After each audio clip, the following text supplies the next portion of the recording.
India और Australia के बीच cricket की धरती पे पहले टी20 वर्ल्ड कप का दूसरा सेमीफाइनल मुकाबला खेला जाना था, लेकिन उस वक्त ऑस्ट्रेलिया जैसे धाकड़ टीम को हरा पाना किसी सपने से कम नहीं था, क्योंकि पिछले 3 आईसीसी वर्ल्ड कप ऑस्ट्रेलिया ने अपने नाम कर चुका था।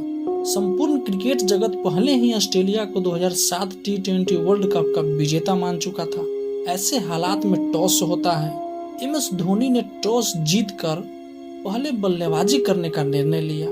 भारत की ओर से गौतम गंभीर और वीरेंद्र सहवाग पारी की शुरुआत करने आते हैं। गौतम गंभीर पहले ही बॉल पर बाल बचे और ब्रेटली का यह आंख दिखाना ऑस्ट्रेलिया की घमंड का गवाही दे रहा था, लेकिन इस ओवर की तीसरी बॉल को गंभीर ने चौके के लिए भेज दिया। वैसे तो इस इनिंग का पहला चौका था, लेकिन फिर भी पूरा स्टेडियम जश्न मना रहा था। पूरी इंडिया टीम खुशियां मना रही थी, लेकिन आखिरी गेंद पर एक बार फिर से ब्रेटली का ऐसा बिहेव किसी को पसंद नहीं आया और फिर उसी के बाद सहवाग के थाई में खिंचाव आ गया और फिर रोहित को रनरअप के रूप में जाना पड़ा। उसके बाद गंभीर ने तीसरे ही ओवर में 2 चौके मारे। चौथे ओवर के 5वें बॉल पे एक शानदार पुल शॉट मारा और गेंद चौके के लिए चली गई और फिर सहवाग ने भी 5वें ओवर में जॉनसन को एक शानदार चौका जड़ दिया। सहवाग का यह पहला चौका था, लेकिन अगली ही बॉल पे Sehwag wicket keeper Adam Gilchrist के हाथों में कैच थमा बैठे। सहवाग इस दौरान 11 गेंदों पर सिर्फ 9 रन ही बना सके और इसके विकेट मिलने के बाद पूरी ऑस्ट्रेलिया टीम जश्न मनाने लगी। अब रॉबिन उथप्पा मैदान पे आते हैं और अपने साथ किस्मत लेके आते हैं और पहले ही बॉल पर आउट होने से बाल बचते हैं। अगले ही गेंद पर उथप्पा ने एक चौका जड़ दिया। हर चौका दर्शक के अंदर जोश भर दे रहा था। इतना चौका लगने के बाद भी भारतीय टीम का स्कोर 6 ओवर में मात्र 36 रन ही था। एक बार फिर से रॉबिन उथप्पा का एक और कैच छूटा, लेकिन रन गति को तेज करने के चक्कर में गौतम गंभीर 7वें ओवर के 5वें बॉल पे आउट हो जाते हैं। ऑस्ट्रेलिया टीम के जश्न इस विकेट का अहमियत बता रहा था। गंभीर ने 25 गेंदों पर 24 रन बना के पवेलियन वापस लौट गए। भारतीय टीम 8 ओवर में 2 विकेट के नुकसान पर 41 रन बना पाई। अब ऑस्ट्रेलिया जैसे टीम के सामने यह शुरुआत हार की तरफ इशारा कर रही थी। अब शिक्षक किंग युवराज सिंह मैदान पे आ चुके थे। उनका स्वागत एक बाउंसर से किया जाता है, लेकिन अगली ही बॉल पे एक तमाचा सा छक्का मारा। उसके बाद युवराज सिंह ने 9वें ओवर की 5वीं बॉल पर एक और छक्का जड़ दिया। युवराज सिंह के छक्के देख पूरा स्टेडियम झूम रहा था। पूरी भारतीय टीम खुशियां मना रही थी। अब भारतीय टीम का स्कोर 10 ओवर में 60 रन हो चुका था, लेकिन उसके बाद तो मैदान पे एक ऐसा तूफान आने वाला था जो सब कुछ उड़ा के ले जाने वाला था। युवराज सिंह ने साइमंड के पहले ही बॉल पर चौका जड़ दिया और उसी ओवर के चौथी बॉल पे उथप्पा ने छक्का जड़ दिया और उसी ओवर के लास्ट गेंद को युवराज सिंह ने हवाई यात्रा के लिए भेज दिया। युवराज लगातार चौके छक्कों की बरसात कर रहे थे। युवराज हर गेंद को बाउंड्री की पार भेज रहे थे और इसी के साथ युवराज सिंह ने मात्र 20 गेंदों में 51 रन जड़ दिए। अब युवराज के 50 हो चुकी थी। उस दिन पूरी दुनिया ने देखा युवराज महापराक्रम। उसके बाद भी युवराज नहीं रुके। जहां भारत का स्कोर 10 ओवरों में मात्र 60 रन था, तो अब वही 14 ओवरों में 113 रन हो चुका था और 14वें ओवर के पहले बॉल पे उथप्पा ने एक छक्का जड़ दिया और अगले ही बॉल पे एक और छक्का मार दिए और जॉनसन के द्वारा मनाए गए जश्न को आईना दिखा दिया। लेकिन अगले ही बॉल पे साइमन के उस थ्रो ने रॉबिन उथप्पा को पारी की वहीं खत्म हो गया। अब मैदान पे वो आते हैं जिसका पूरा दुनिया इंतजार कर रही थी। वह था टीम इंडिया का कप्तान महेंद्र सिंह धोनी। और धोनी मैदान पर आते ही साइमन की पहली बॉल पर चौके जड़ दिए। युवराज ने भी 5वीं बॉल पर चौका जड़ दिया और 17वीं ओवर के दूसरी बॉल को युवराज ने तारामंडल के लिए भेज दिया और अगले ही बॉल पर युवराज आउट हो गए। लेकिन तब तक युवराज सिंह अपना काम कर चुके थे। युवराज सिंह ने इस मैच में मात्र 30 गेंदों में 70 रन बनाए थे। अब टीम इंडिया का स्कोर 155 रन 4 विकेट हो गया था।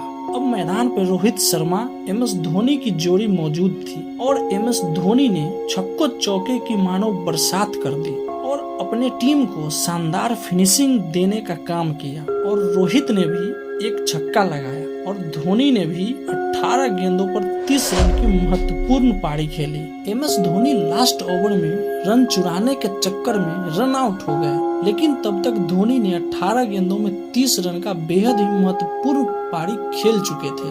और इस इनिंग का लास्ट गेंद पर इरफान पठान के इस चौके ने मोमेंटम को अपने साथ लेकर पवेलियन लौट गया।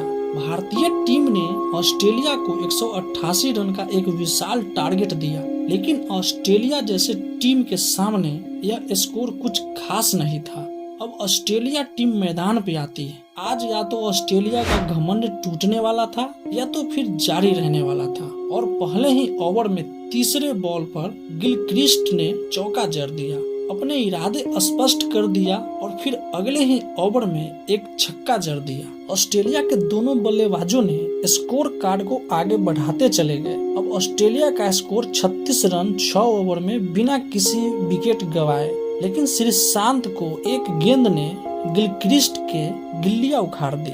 श्रीशांत का यह सेलिब्रेशन इस विकेट की अहमियत बता रहा था। उसके बाद ऑस्ट्रेलियाई बल्लेबाजों ने चौकों छक्कों की बरसात कर दी। लगातार ऑस्ट्रेलियाई बल्लेबाजों ने भारतीय गेंदबाजों को अच्छे से खबर ले रही थी। अब ऑस्ट्रेलिया को इस मैच को जीतने के लिए 72 गेंदों पर 125 रनों की जरूरत थी। तभी इरफान पठान के बॉल पे हवस ने श्रीशांत को कैच थमा बैठे। अब मोमेंटम फिर से एक बार भारत की ओर आ गया। अब क्रीज पर एड्रो साइमंड आ गए। यह बात सबको पता था कि साइमंड आके क्या कर सकते हैं, लेकिन जितने भी लोग मैच देख रहे थे उन सभी को अभी तक डर से मुलाकात नहीं हुआ था। पर असल डर क्या होता है उस दिन हर भारतीय ने महसूस किया होगा। इन दोनों बल्लेबाजों ने मैदान के चारों तरफ चौकों छक्कों की झड़ी लगा दी और इनके द्वारा लगाया गया हर चौका छक्का करोड़ों भारतीय फैंस को वर्ल्ड कप जीतने का सपना चकनाचूर कर रहा था।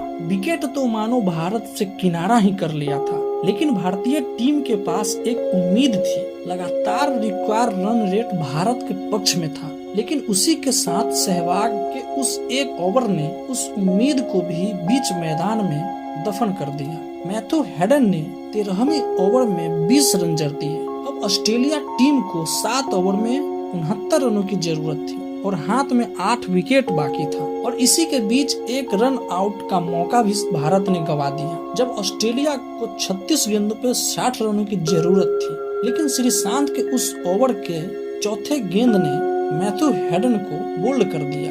अब मैथ्यू हेडन पवेलियन जा रहे थे। एक तूफान पवेलियन जा रहा था तो वही माइकल हसी के रूप में एक सुनामी मैदान पे आ रही थी। हसी के मैदान पर आते ही भारतीय चेहरों की हंसी गायब हो गई, लेकिन इरफान पठान ने 17वें ओवर के चौथी बॉल ने साइमंड को बोल्ड कर दिया। साइमंड ने मात्र 26 गेंदों में 43 रन बनाए। एक बार फिर से इस मैच में भारत ने वापसी कर लिया, लेकिन अब मैदान पे क्लार्क आ रहे थे। अब ऑस्ट्रेलिया को 18 गेंदों पे 30 रन की जरूरत थी। यह मैच यहाँ से कोई भी जीत सकता था, लेकिन हरभजन सिंह ने 18वें ओवर की पहली बॉल पे क्लार्क को बोल्ड कर दिया और पूरी तरह से शांत हो रहे स्टेडियम को अकेले ही शोर मचा दिया और पूरी दुनिया को बता दिया कि यह वर्ल्ड कप हम इतनी आसानी से जाने नहीं देंगे, क्योंकि यह वर्ल्ड कप हमारा है। हरभजन सिंह ने इस ओवर में मात्र 3 रन दिए और अगले ही ओवर में आरपी सिंह के शानदार गेंदबाजी ने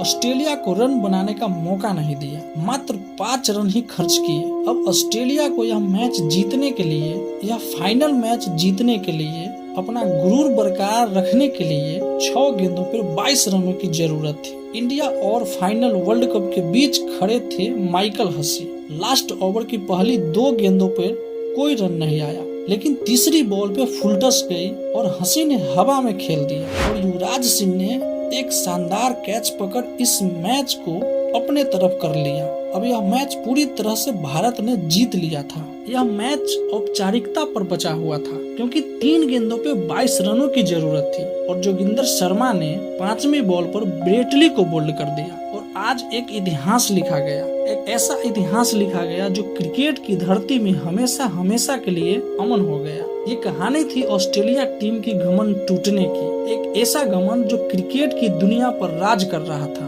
और इसी जीत के साथ भारतीय टीम फाइनल में प्रवेश कर लिया। और यदि आपको फाइनल मैच की पूरी कहानी चाहिए तो कमेंट में बताइएगा। और यह वीडियो आपको थोड़ा सा भी पसंद आई तो प्लीज वीडियो को लाइक, शेयर और चैनल पे नए हैं तो सब्सक्राइब जरूर कीजिएगा। जय हिंद।